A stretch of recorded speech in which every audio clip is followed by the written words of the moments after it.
Hi guys, welcome back to my channel. Today's story is about 8-year-old Madyson Middleton, also known as Maddie Middleton.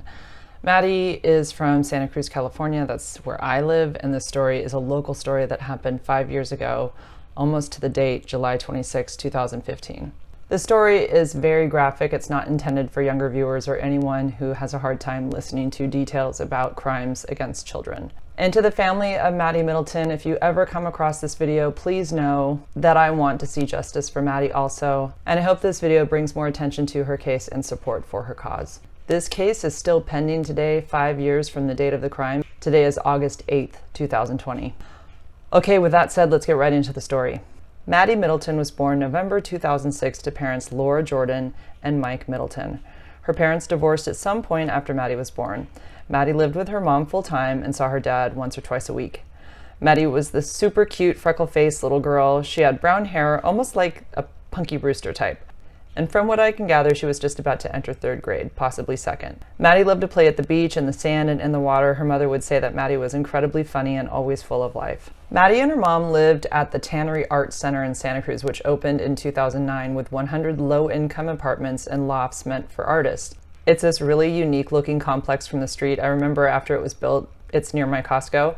I wondered what the heck it was. It sort of looked like a shopping center, but there were like no big signs or anything indicating that it was for the public. But it just didn't look like your average apartment complex either. I saw balconies on these like rounded silos that looked like people lived there versus like an office space, but the sign said art center. So I was always kind of confused until I started researching this story. So it's basically affordable housing for people who participate in and are committed to the creative arts. According to the center's website, at the Art Space Tannery Lofts, we are committed to attracting creative individuals and families with diverse artistic and cultural backgrounds. We encourage all people to apply regardless of race, color, creed, religion, employment or occupation, national origin, ethnicity, gender identity, marital status, family status, sexual orientation, and status with regard to public assistance or physical disability. We are especially interested in individuals who are committed to building community and will give some of their time and energy toward this goal. So their artistic focus was centered around performing artists, including dance, digital media, and painters. Clearly a very open-minded community hoping to prosper through the arts and acceptance of all. For this video, I actually drove over to the Tannery Art Center last week to take some pictures and just walk around and kind of get a feel for the layout of where Maddie lived and where the crime happened. It's roughly 15 minutes from my house. It was the first time I'd ever driven into the complex, and I noticed right away that there was plenty of like public parking, so I didn't feel like I was just encroaching on private land. I got out and took some pictures and walked. The area in general just felt very quiet, serene. It was really beautiful. It's backs up to the San Lorenzo River. While walking around, I probably saw about 15 people. I saw a man with his dog in the dog run. I saw some people in the community garden. I saw a couple people just sitting there talking in like an area where you can sit and eat probably. Lots of artwork all over, sculptures, paintings. At one point, I guess I looked a little suspicious. A woman that was walking into the complex saw me stopping and taking pictures, and she asked me what I was doing. I just told her that I was working on something. I was making a video, and she seemed satisfied with that and walked away.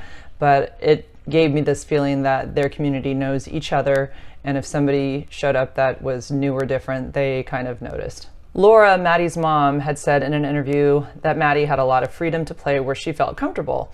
When I visited the art center to take some pictures for this video, I saw 2 young girls in the distance playing on their scooters, and they were easily under 10 years old. And, you know, I didn't see any type of supervision, but it wasn't concerning at all. It just confirmed how safe this complex feels. I will say that if I lived there, I would have felt comfortable having my kids outside and playing. You can look right over a balcony to see your kids playing right in the main area there. It just felt like everybody kind of knew everybody there. So the whole area felt really safe. So the story begins on July 26, 2015. It was a Sunday. Maddie had been riding her scooter around the Tannery Arts complex. Surveillance videos captured footage of Maddie at around 5:05 p.m. Maddie never returned home, and initial reports of her disappearance were received at 6:08 to authorities.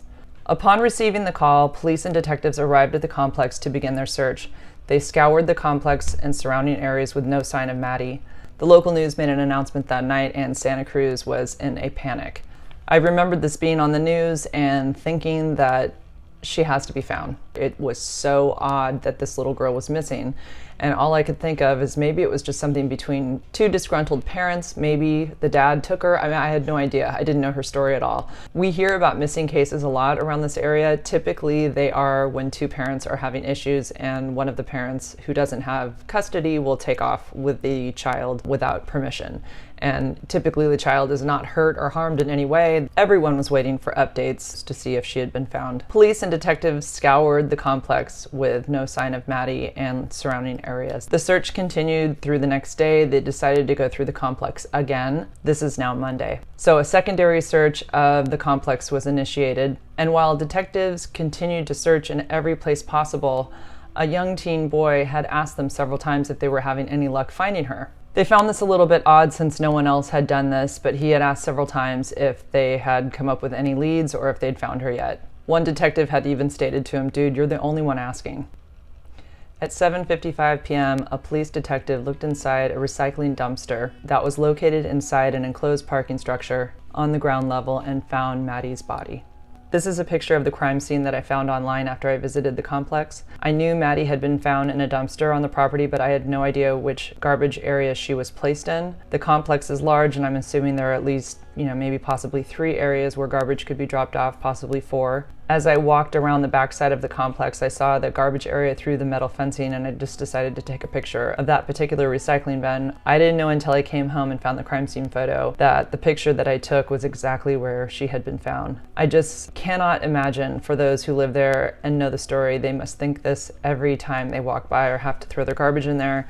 In fact, there's a community garden and the dog run within feet of where she was found. The day I visited, I saw at least 5 people spending time in those areas. So that same teen boy who was asking questions about whether they had found Maddie or not was in the general vicinity when they found Maddie's body.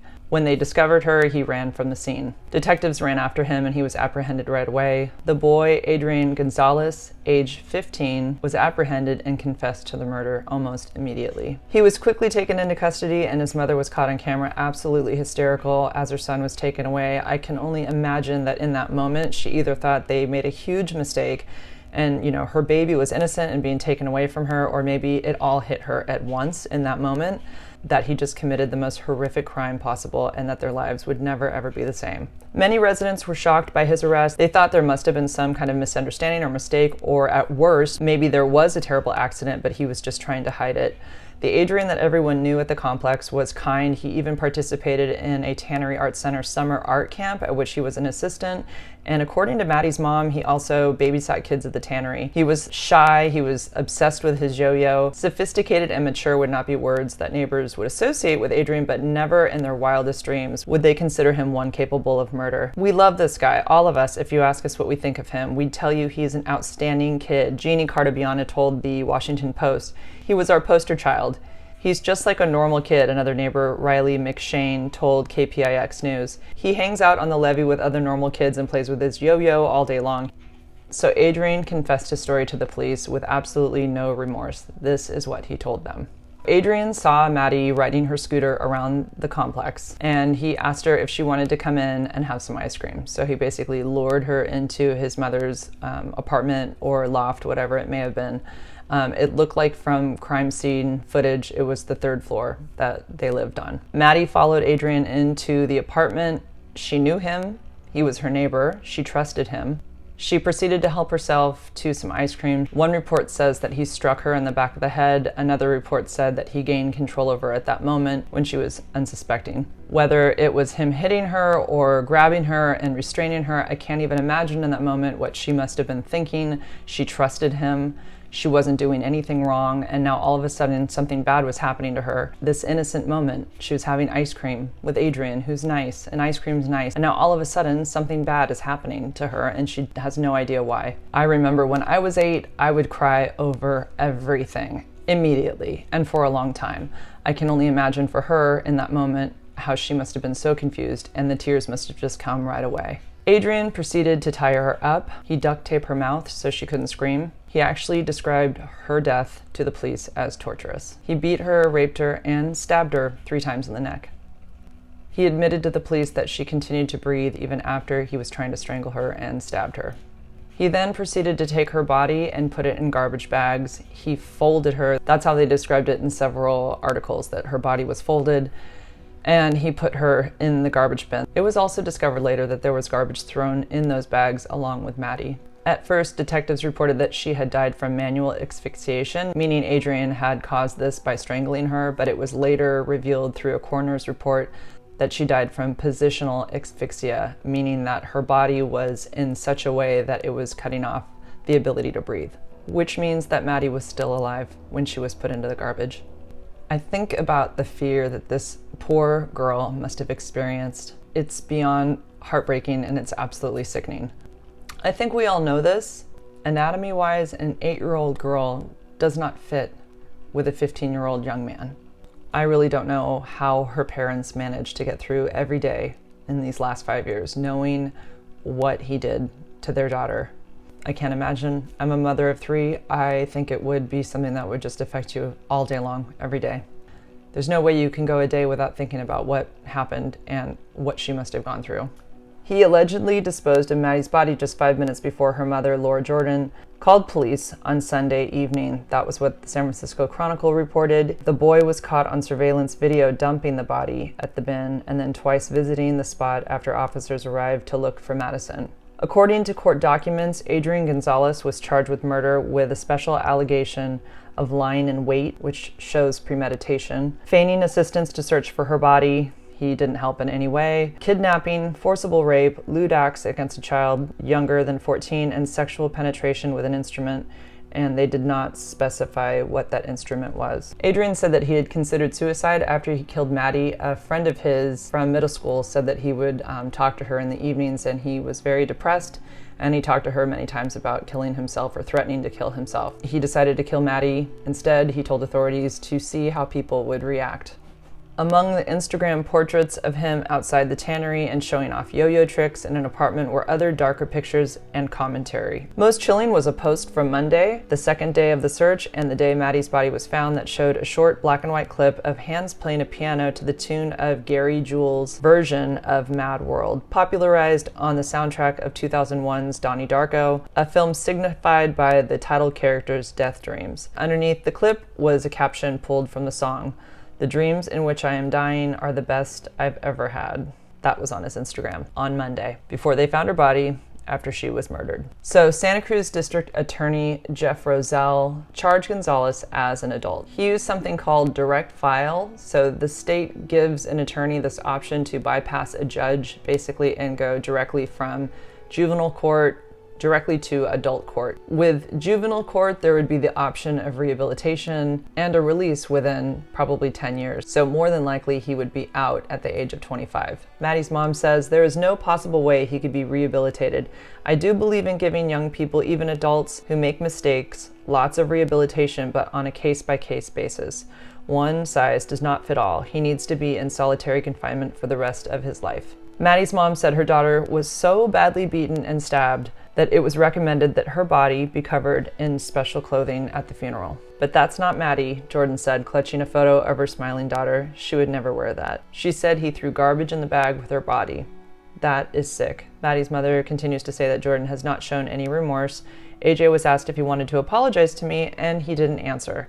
"He has never once written me a letter of apology or apologized to me in any form." So interestingly enough, even though Adrian hasn't been willing to give any type of an apology, Reggie Factor, his mother, continued to offer constant condolences to the family of Maddie Middleton weeks after the murder. In a very selfless mindset, she is aware that she and AJ's mother both lost children from this event.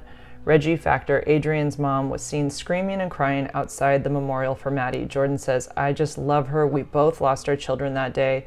That's the tragic truth. I don't fault her." Of course, this was said when emotions were running high, and maybe providing that kind of understanding from Maddie's mom to Adrian's mom was healing in the moment. I just wonder if their relationship has survived the last 5 years, considering Laura Jordan, Maddie's mom, has referred to Adrian as a monster that should rot in solitary confinement. Something tells me that their friendship might be severed, but I really don't know. I just wanted to provide this picture for perspective. The courthouse is like a mile away from where they live.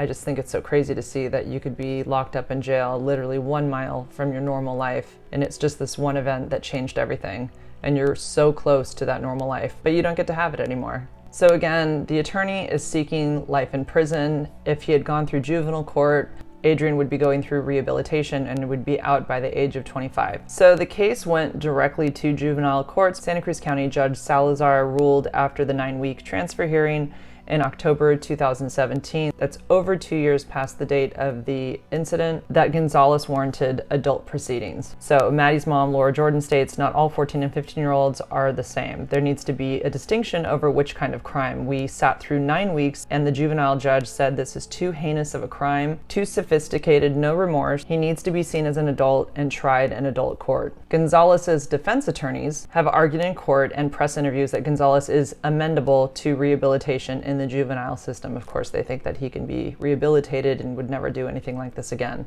But here's the thing. Before Gonzalez's case could proceed to trial, state legislators in August of 2018, so that's basically 3 years from the date of the crime, they passed a Senate bill. It's called Senate Bill 1391, which modifies the law to prevent anyone under the age of 16 accused of violent crimes such as murder or serious felonies from automatically going to trial as an adult in the justice system. So it's preventing them. If you commit murder as a 14, 15-year-old, it's stopping you from going directly to adult court. So it keeps them in juvenile court where they would be going through rehabilitation and getting out much sooner. She brought up this really important point, and it's really significant for where I live, that there are kids that are involved in gangs and they will push the 14, 15-year-olds to do their killings for them because they know they're not going to have life in prison. This bill protects them from that. It keeps them in juvenile court and then they'd be out by the age of 25, versus if an adult had killed somebody and was caught, they're going to do life in prison. So DA Jeff Roselle argues about Senate Bill 1391. He's the DA for Maddie, and he says it would create an undue burden on communities with higher crime rates by allowing dangerous youth to return to those communities, creating fear, trauma, and more victims. It doesn't take into account those teens that can't be rehabilitated. Laura Jordan, Maddie's mom, says, I don't get it. It's turned into a legal battle. Once he was caught and confessed, we thought it was a done deal. We can rest, Maddie can rest, but now there's such uncertainty and fear. So Adrian's defense basically argues that he is a troubled child. He comes from a troubled childhood, and they feel that he can be rehabilitated. But the DA felt that the actions were cold and calculated and that he's unfit to be released at any age. Adrian has pled not guilty. Adrian Gonzalez is now 20 years old, and he is being held at the Santa Cruz County Jail in lieu of $5 million. So early last month, Gonzalez's defense attorneys were granted a request that Santa Cruz County Superior Court status hearing be delayed during the onset of the coronavirus pandemic and be rescheduled October 15th. There's a Facebook group, Remembering Maddie Middleton. It's a public group, anybody can join it. And there was a post there from August 3rd. Again, today is August 8th, so this was just 5 days ago. It says, this is what pisses me off. July 26th marked 5 years since Maddie was sadly kidnapped and murdered by her neighbor. The 15-year-old is now 20, and still, there's been no trial because they can't decide whether to try him as an adult or a child. Well, we're way beyond that now. Whatever happened to a speedy trial? So again, this trial is being held off until October. Who knows if they're going to push it off even more. Like Maddie's mom said, this is crazy. This should have been handled like right away. He confessed immediately. This is drug on for so long. They just want to put it to rest. Sadly, this is a side note. This has really nothing to do with Maddie's case, but it's just sad, and it was reported in the news. In May of this year, some of Maddie's ashes that her father kept in a small green ceramic urn in his car, they were kept in his glove compartment. Somebody got into his car and stole many items, and this was one of the things they stole. Apparently, several family members were given ashes of Maddie, and this was the one that her father had. So I'm curious to know what you guys think of teen offenders who commit murder. Do you think that they deserve life in prison and to be tried as an adult, or do you think that they have room for rehabilitation and it makes sense for them to be out by the age of 25 and back on the streets? Or is it a case-by-case basis depending on what crime they committed or how they respond to rehabilitation while in juvenile confinement? All right, you guys, that's all for now. If you want to check out the Facebook groups, you can. I'll put the links on the description. That's just to support Maddie and her family and the cause. And in that Facebook group, they are constantly updating information about the case. All right, guys, thanks for watching. Until next time, we'll see you later.